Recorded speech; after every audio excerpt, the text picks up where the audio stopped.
영광의 세대 8. 믿음으로 이동하다. 나는 당신의 하나님을 신뢰하기 원한다. 이는 그분이 우리의 아버지이시기 때문이다.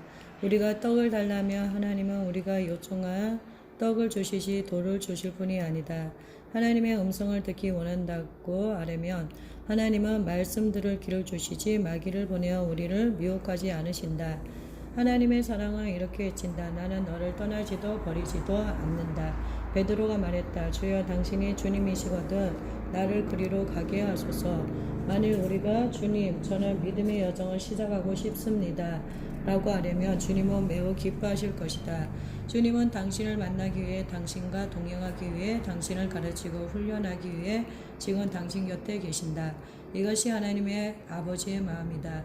실패할까봐 두려움과 당신에게 자녀가 있다면 내 설명에 공감할 것이다. 아이들이 걸음마를 시작할 때 처음 해보는 일이기에 익숙하지 않다. 그래서 뒤뚱거리며 몇 발자국 내딛다가 금방 넘어져 버린다. 당신은 이러한 자녀에게 달려가 너 참 멍청한 애구나. 걸음마 하나 제대로 못하니 하며 호되게 야단칠 것인가? 이 세상 어디에도 그렇게 자녀를 나무랄 부모는 없다. 아니 단 몇 걸음 걷는 것만 보고도 부모는 흥분하며 기쁨의 탄성을 지른다. 이것이 부모의 마음이다. 이제 부모가 느낄 기쁨의 강도를 수십억 배로 늘려보라. 상상할 수 있겠는가? 하나님 아버지께서 믿음으로 걸음마를 시작하는 자녀를 바라보시며 느끼시는 기쁨이 그와 같다. 길찾기, 맨 처음 당신이 믿음으로 걷기 시작할 때 하나님은 흥분하신다. 당신의 걸음마를 보시며 무척 기뻐하신다. 뒤뚱거리는 걸음, 언제 넘어질지 모를 서툰 걸음이지만 그분의 품에 안기려는 노력에 하나님께서는 한없이 감탄하신다. 저도 아빠처럼 되고 싶어요. 아빠가 원하시는 모습으로 변화될래요. 이러한 고백에 미소 지으시는 하나님의 얼굴이 보이는가? 이것이 당신을 향한 하늘 아버지의 마음이다. 하나님은 당신을 향해 환하게 웃으시며 이리 오거라. 자, 조금만 더. 너는 할 수 있어. 라며 격려하신다. 얘야, 내가 한 말을 믿고 용기를 내라. 너 할 수 있단다. 나를 믿으려. 여호와께서 이와 같이 말씀하시되 너희는 길에 서서 보며 옛적 길고 선한 길이 어디인지 알아보고 그리로 가라. 너희 심령이 평강을 얻으리라 하나 그들의 대답이 우리는 그리로 가지 않겠노라 하였으며 예레미야 6장 16절 주님께서 내게 믿음으로 이동하기를 알려주셨을 때 내가 접한 성경 말씀은 이 구절이었다. 이 말씀으로 인해 나는 믿음에 의한 이동을 더 깊이 깨달을 수 있었다. 하지만 말씀을 이해하는 것에서 멈출 수는 없었다. 나는 이 구절을 더 깊이 파헤쳐야 했다. 표면상 이 구절은 하나님의 뜻과 생각을 알려주는 말씀이었다. 그러나 히브리어로 깊이 연구해 보니 거기에는 보다 많은 의미가 담겨 있었다. 나는 각 단어가 지닌 의미를 한데 모아 다음과 같이 다시 번역해 보았다. 여호와께서 이와 같이 말씀하신다. 너희는 사람들이 많이 다니지 않는 길 위에 서서 분별해 보라. 걷다 보면 그 길이 어느 지점에선가 너는 소멸해 버릴 것이다. 그런데 그 길이 소멸 지점은 영원히 존재하며 완전히 감춰져 있다. 그러니 그 소멸 지점이 어디에 있는지 열심히 찾아보라. 사람들은 그 길을 다니지 않을 것이다. 그러나 너희는 사람들이 많이 다니지 않는 그 길이 어딘지 내게 물어보고 그 길을 걸으라. 걷다가 그 소멸 지점에 이르며 사라져라. 그러면 내 영혼이 안식을 얻을 것이다. 이 옛길을 걷기 위해 우리가 해야 할 첫 번째 일은 그 길이 어디에 있는지 찾아보는 것이다. 우리는 분별하며 걷는 법을 배워야 한다. 오늘날 사람들은 교회 안에서 참으로 많은 것을 배운다. 심지어 마귀론도 배운다. 그러나 그 중에는 올바르지 않은 가르침도 많다. 만일 우리가 하나님 말씀을 견고히 붙들지 않으면 우리는 그릇된 가르침에 깊이 빠질 것이다. 그러므로 분별력을 얻기 위해 기도하라. 이것은 하나님의 명령이기도 하다. 아버지께서 우리에게 이것은 너의 것이다 라고 말씀하신 것들이 있다. 우리는 하나님께서 그것들을 주시리라 믿어야 한다. 이것이 그 옛길을 걷기 위해 우리가 해야 할 두 번째 일이다. 하나님께서 말씀하셨다. 너희는 사람들이 많이 다니지 않는 길이 어딘지 물어보고 그 길을 걸으라. 걷다가 사라져 버리라. 세 번째로 우리가 할 일은 그것이 평안과 휴식의 장점을 인식하는 것이다. 그것은 두려움을 느끼거나 근심해야 할 것이 아니다. 그것은 자기 능력, 자기 지혜로 살아남기 위해 애쓰는 것도 아니다. 그것은 하나님 안에서 평안과 안식을 누리는 곳이다. 그 길을 가다 보면 당신은 평안과 안식 속에 사라져 버릴 것이다. 그러므로 분별하라, 물으라, 믿으라. 그러면 당신은 그 길을 걷다가 사라지겠고 마침내 안식을 누릴 것이다. 첫 번째 수업. 말씀 연구와 기도의 금식으로 9달을 보내온 후 나는 믿음으로 이동하는 첫 번째 과를 행할 준비가 되었다고 생각했다. 주님, 저는 첫 번째 과를 행할 준비가 되어 있습니다. 나는 워싱턴주 시애틀 북쪽의 작은 마을 에드번즈에서 자랐다. 지금도 워싱턴주에서 살고 있어 가족과 친구들을 만나거나 사역을 위해 종종 에드번즈에 들르곤 한다. 첫 번째 이동 체험을 했을 당시 나는 에드번즈로부터 520여 킬로미터 떨어진 스포케인에서 살고 있었다. 교통 흐름이 원활한 날이며 스포케인에서 에드번즈까지 가는데 대략 5시간에서 6시간 정도 걸린다. 어느 날 나는 친구와 함께 에드번즈를 방문했다. 그곳에서의 일정을 다 마치고 다시 스포케인으로 돌아가기 전 나는 내 신앙 여정에 대해 친구와 이야기했다. 친구는 내 말을 듣고 큰 도전을 얻었다.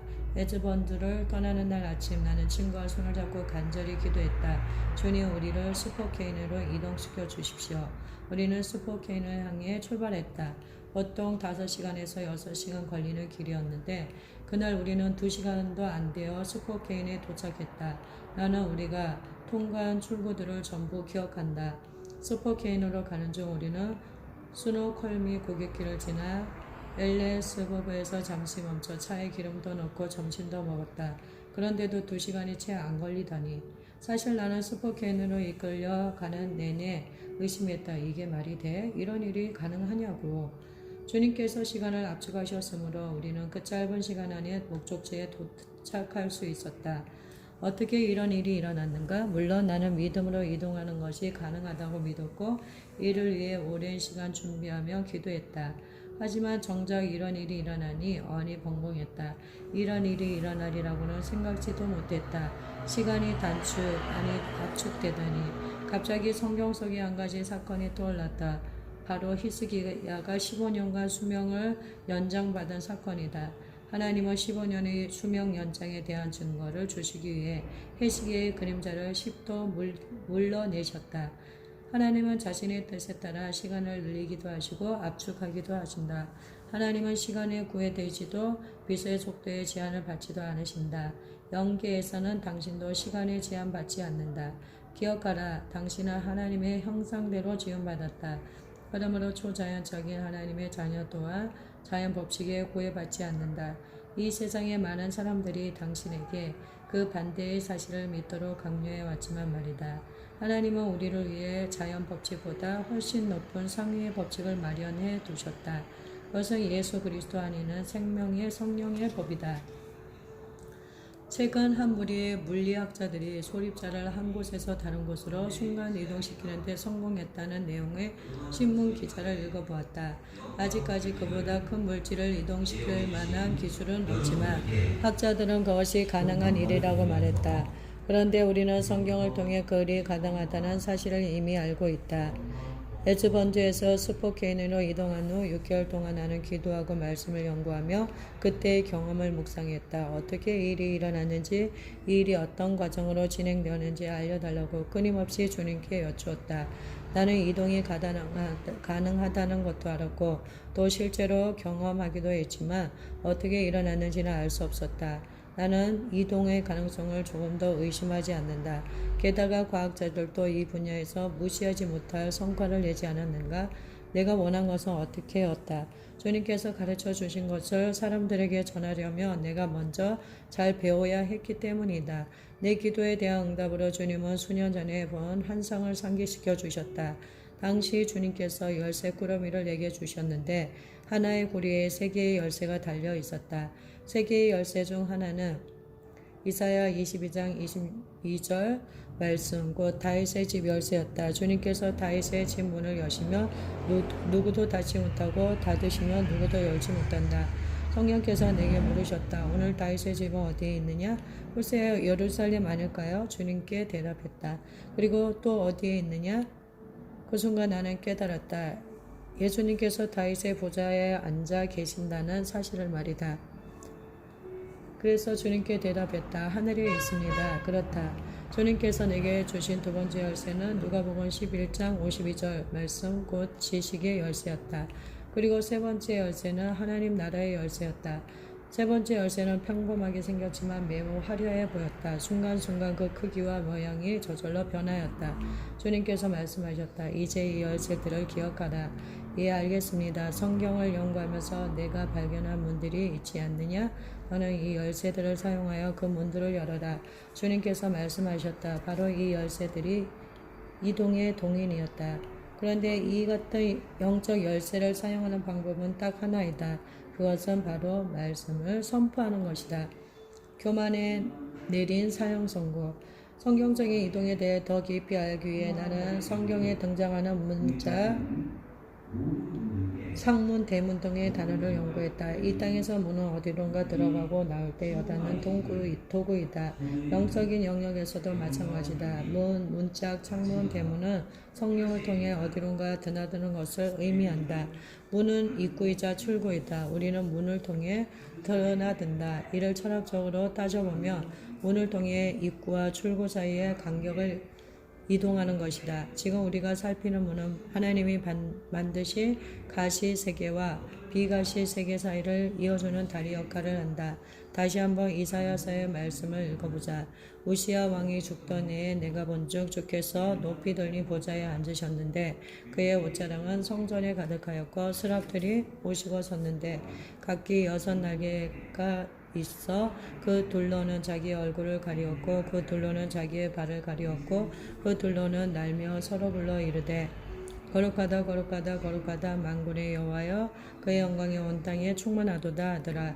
이같이 화답하는 자의 소리로 말미암아 문지방의 토가 요동하며 성전의 연기가 충만한지라. 그때 내가 말하되 하루다 나여 망하게 되었도다. 나는 입술이 부정한 사람이요 나는 입술이 부정한 백성 중에 거주하면서 만군의 여호와이신 왕을 배웠음이로다 하였더라.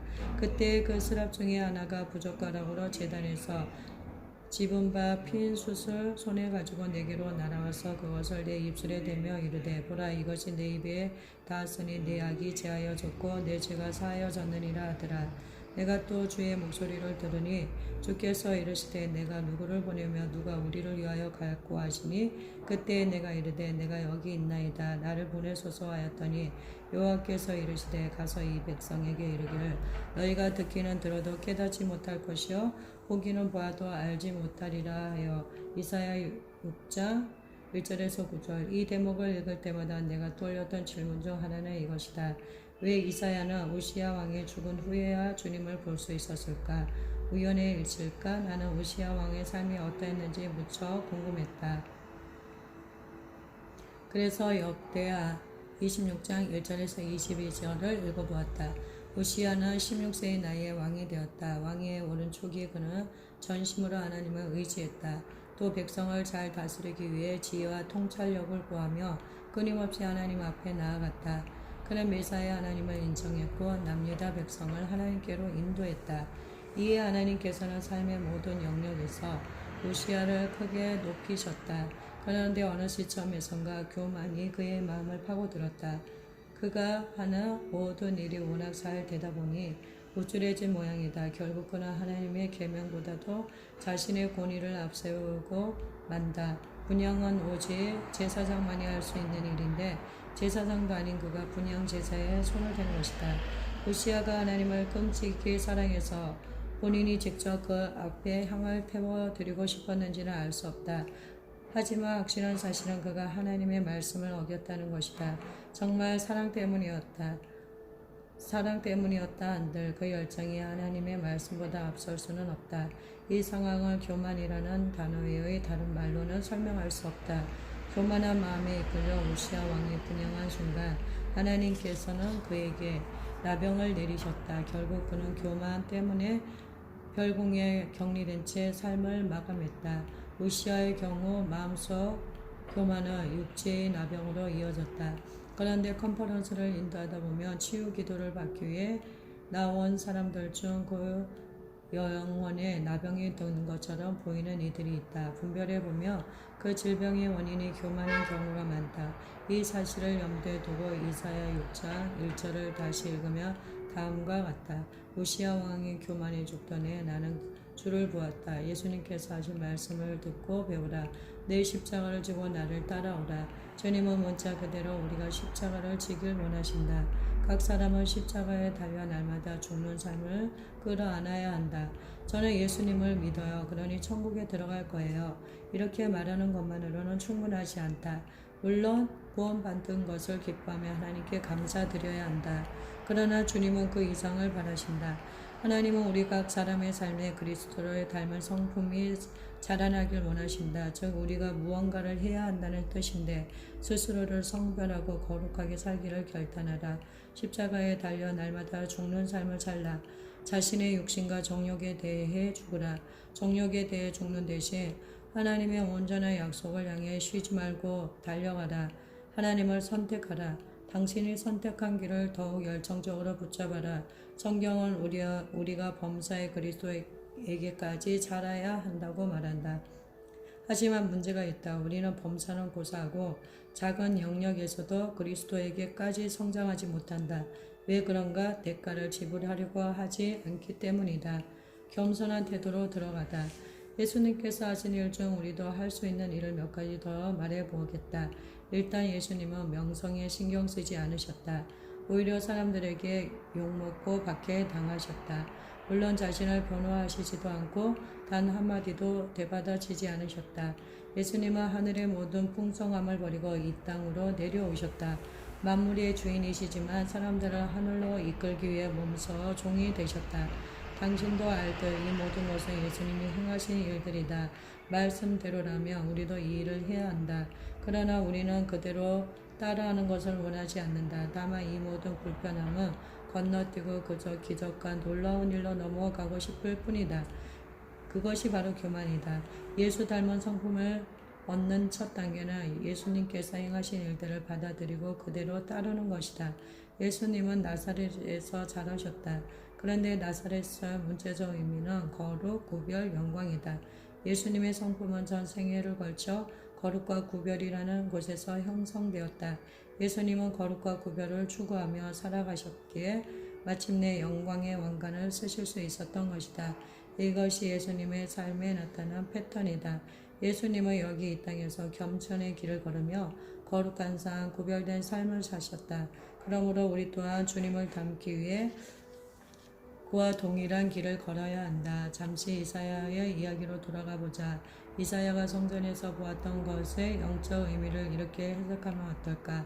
우시아의 교만이 죽은 해 이사야는 주께서 높이 들린 보좌 위에 앉으신 것을 보았다. 그분의 옷자락은 성전을 덮었고 그 위로는 6 날개를 가진 스랍 천사들이 서 있었다. 그런데 숫자 6은 사람을 상징한다.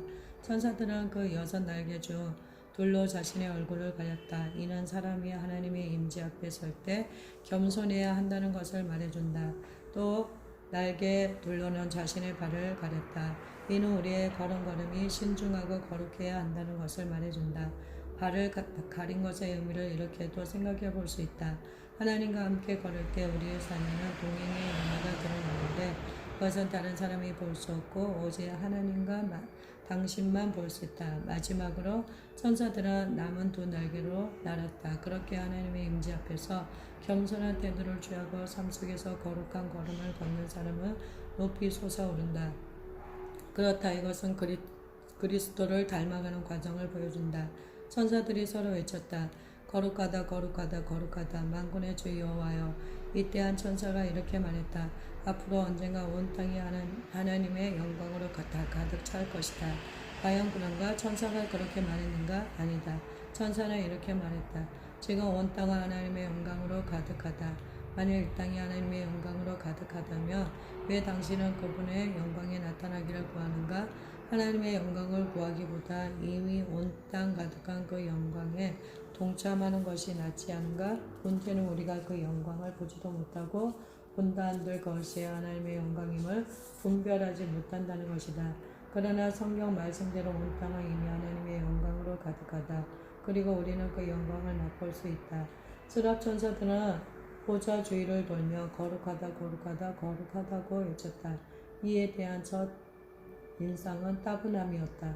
세상에나 천사들은 보좌 주위를 맴돌며 특별한 일 없이 거룩하다고만 외치는군. 한 가지 일만 하다니. 하지만 이러한 내 생각은 금방 깨져버렸다. 여기 좀 더 나은 번역이 있어서 소개한다. 스랍 천사들은 하나님의 보좌 주위를 맴돌았다. 그들은 매번 그 주위를 돌 때마다 외쳤다.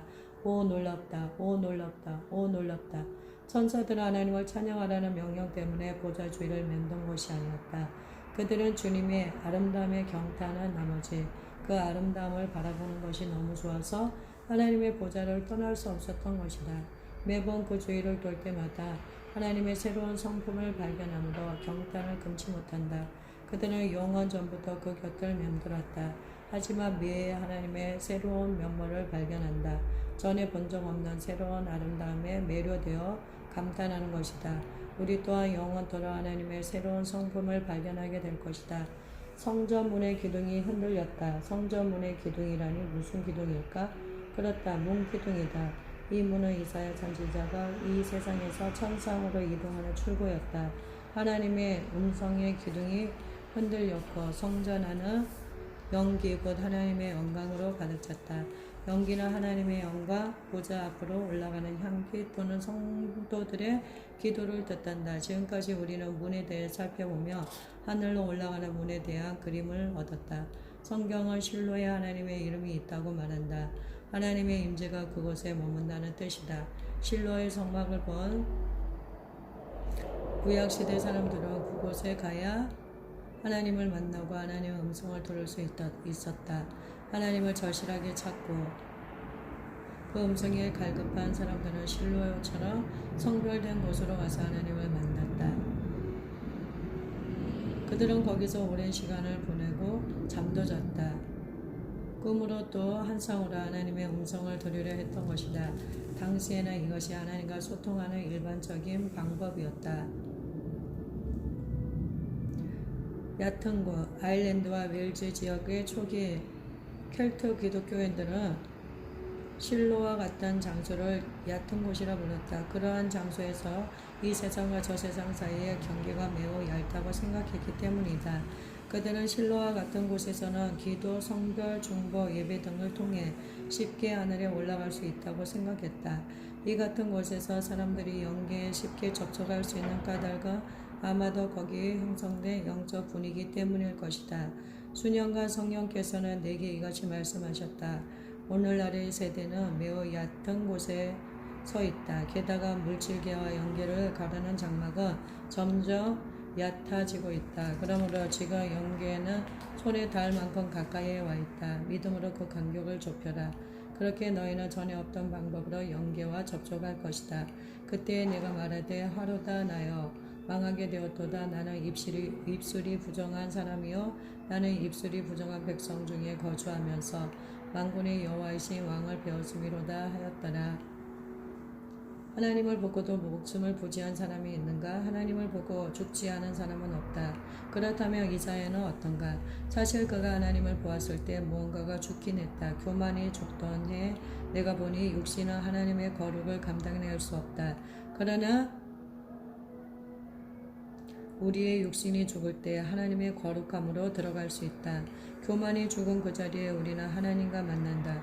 기독교인이 따라야 할 기본 가르침은 무엇인가? 십자가의 죽음이다. 우리는 날마다 십자가에서 죽는 삶을 살아야 한다. 나는 죽었다. 나는 더 이상 살지 않는다. 그러나 그리스도께서 내 안에 살아계신다. 이것이 우리의 현 주소이다. 이사야가 화로다 하며 탄식했을 때 이미 모든 것이 결판났다. 돌에 새기던 모든 것이 결정되었다. 한마디로 심판이 임한 것이다. 더 이상 되돌릴 수 없는 상황이다. 사실 선지자가 자신에게 하루다 나여 라고 말하는 것은 이례적이다. 분명 이사야에게 무언가가 일어난 것이다. 그러니 그가 하루다 나여라며 가슴을 쳤던 것 아니겠는가? 하나님의 임재와 현존의 빛 안에서 그의 존재에 변화가 생겼다. 이사야가 알아차릴 만큼 그의 존재 안에 엄청난 변화가 일어난 것이다. 우시아가 죽었을 때 이사야는 그의 죽음이 자신의 죽음과 별반 다름없음을 깨달았다. 그때 이사야에게 하나님의 계시가 임했고 그는 자신이 우시아만큼이나 악한 사람이었다는 사실과 마주하게 되었다. 이사야의 부정은 입술의 문제였다. 즉 그의 말이 더러운 것이 문제였다. 성경 말씀대로 우리는 마음에 가득한 것을 입 밖으로 낸다. 그러니 말의 문제는 결국 마음의 문제인 것이다. 이사야가 말했다. 나는 입술이 부정한 사람이다. 나는 망했다. 그때 그 스랍 중에 하나가 부젓가락으로 제단에서 집은 바 핀 숯을 손에 가지고 내게로 날아와서 그것을 내 입술에 대며 이르되 보라 이것이 내 입에 닿았으니 내 악이 제하여졌고 내 죄가 사하여졌느니라 하더라. 이사야 6장 6절에서 7절. 이 과정을 자세히 살펴보자. 먼저는 교만이 죽었다. 그리고 이사야는 자신의 영적 상태를 직시했다. 이후 하나님께서 대속과 씻음의 은혜를 베풀어 주셨다. 이로써 장애물이 제거되고 하나님께 나아갈 길이 열렸다. 이제 하나님의 약속이 온전히 이루어질 차례이다. 이사야는 하나님의 보좌가 있는 방 안으로 들어갔다. 거기서 그는 영광의 하나님을 배웠다. 또한 그 방 안에서 일어나는 일도 보았다. 생각만 해도 흥분되는 일 아닌가? 그 놀라운 광경에 분명 그는 말문이 막혔을 것이다. 그 자리에 서 있는 동안 이사야는 하나님께서 누군가와 대화하시는 것을 엿듣게 되었다. 내가 누구를 보내며 누가 우리를 위하여 갈고 만일 교만이 죽지 않았다면 그의 죄가 대속되거나 씻기지 않았다면 그는 거룩하지 않으므로 하나님의 보좌가 있는 방 안에 들어갈 수 없었을 것이다. 하나님의 보좌가 있는 방 안에 들어갈 수 없었다면 그는 결코 하나님의 음성을 듣지 못했을 것이다. 하나님과 만난 후 이사야의 시각은 완전히 변화되었다. 그는 이 땅 위에서 일어나는 모든 일이 이미 하늘에서 결정된다는 사실을 깨달았다. 하늘에서 하나님이 이 땅을 어떻게 통치하시는지 두 눈으로 본 것이다. 그렇게 이사야는 하나님의 관점으로 보기 시작했다. 하나님께서 말씀하셨다. 내가 누구를 보내면 누가 우리를 위하여 갈고. 여기서 가다에 해당하는 히브리어는 얄라크이다. 이 단어는 예레미야 6장 16절에도 동일하게 사용되었는데 그 뜻은 여행하다가 사라져버리다이다. 그러므로 이 말씀을 이렇게 번역할 수도 있다. 누가 우리를 위하여 가서 사라져 버리겠는가? 하나님의 대화를 엿들은 이사야는 그 즉시 끼어들며 말했다. 여기 제가 있습니다. 저를 보내주십시오. 그러자 주님께서 이사야에게로 몸을 돌려 말씀하셨다. 가라. 너는 그 길을 가다가 사라져 버리라. 그리고 이 백성에게 전하라. 만일 교만이 죽지 않았다면 이러한 대화에 끼어들기는커녕 제 씻음 받고 입술이 정결해지는 초자연적 경험 자체가 불가능했을 것이다. 그러나 교만이 죽음으로 그는 하나님의 보좌 앞으로 나아갈 수 있었다. 하늘에서 진행되는 대화를 엿들을 수도 있었고 또 그 대화에 끼어들어 자원할 수도 있었다. 그렇게 그는 하나님으로부터 사명을 받았다. 이제 보이는가? 예수님은 이같이 말씀하셨다. 내가 진실로 너에게 이르노니 나를 믿는 자는 내가 하는 일을 그도 할 것이요 또한 그보다 큰 일도 하리니 이는 내가 아버지께로 감이라. 요한복음 14장 12절. 우리가 어떻게 하나님의 하신 일 또 그보다 큰 일을 할 수 있는가? 답은 간단하다. 예수님께서 행하신 대로 하라. 내가 진실로 너에게 이르노니 아들이 아버지께서 하시는 일을 보지 않고는 아무것도 스스로 할 수 없나니 아버지께서 행하시는 그것을 알들도 그와 같이 행하느니라.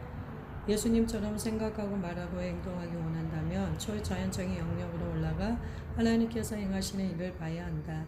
그래야만 예수님께서 하시는 일 그보다 큰 일을 할 수 있다. 핵심은 이것이다. 당신은 거듭났기 때문에 하나님의 약속에 따라 초자연적 영역으로 들어갈 수 있다. 거기서 당신은 하나님의 계획이 무엇인지 알 수 있다. 또 어떤 전략으로 그 계획을 펼쳐내실지 알 수 있다. 그렇게 당신은 오늘 이 시간 하나님의 행하시는 일에 참여할 수 있다.